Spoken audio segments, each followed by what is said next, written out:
બે સ્ટેપ નથી છોડ દે. ચલો બીજા આપણે સાબિત શું કરવાનું છે એ ધ્યાનમાં રાખવાનું. AD પ્લસ બોલો તો AB plus CD equal to AD plus BC. AB plus CD बराबर AD प्लस BC.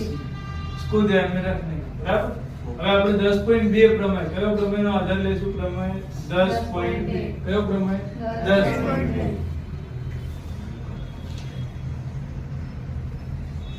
ચલો 10.2 પ્રમેય શું છે? તો કે બંને સ્પર્શકોની લંબાઈ કેવી હોય છે? यानी इसकी लंबाई इसके साथ, इसकी लंबाई इसके साथ, ना बनने की लंबाई केवी हो सर. तो पहले बात करेंगे AB के लिए. तो AB पे फर्स्ट कौन है? AP. तो AP के साथ सामने कौन सेम हो जाएगा? AS. बनने के बाद है सरखा. अब PB की बात करते हैं. किसकी बात करते हैं? PB. तो PB के बाजू में कौन सेम हो जाएगा? BQ. चलो अब बात करते हैं CD के लिए. तो CD पे जाओ तो DR के साथ कौन सेम हो जाएगा? DS. बनने स्पर्शकों था ना, बनने के बाद सरखा થઈ જશે. उसके बाद CR की बात करें तो CR के बाजू में कौन सेम हो जाएगा? CQ. बराबर. वापस સ્પર્શક AS લઈએ તો AS ની સાથે કોણ સરખો થાય? AS. AP અને AS બંને શું કહેવાય? વર્તુળના બહારના સ્પર્શકો કહેવાય. પ્રમેય 10.2 શું કહે છે? સ્પર્શકોની લંબાઈ કેવી હોય? સરખી હોય. फिर PB लो तो उसके साथ कौन सेम हो जाएगा? BQ.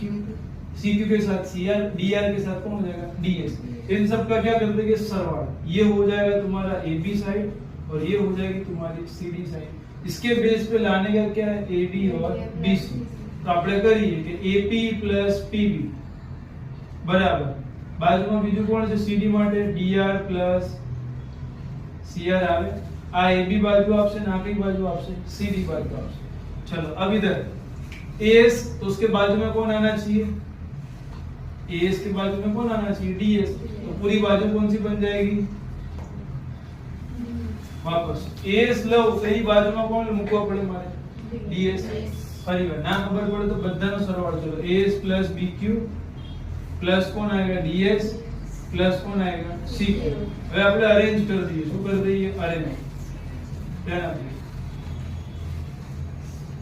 अब इधर AS है तो उसके बाजू में कौन आएगा? DS. तो AS के बाजू में DS को क्या लेते थे? बाजू बाजू में.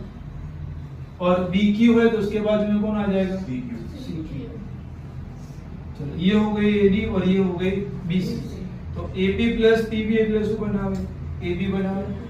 પ્લસ DR પ્લસ CR બને તો શું બનાવે? CD બનાવે. બરાબર. બાજુમાં આપણે સાબિત કરવું છે AS plus DS. AS plus DS એટલે કઈ બાજુ બનશે? AD બને પ્લસ DQ પ્લસ CQ તો કઈ બાજુ બનશે? BC.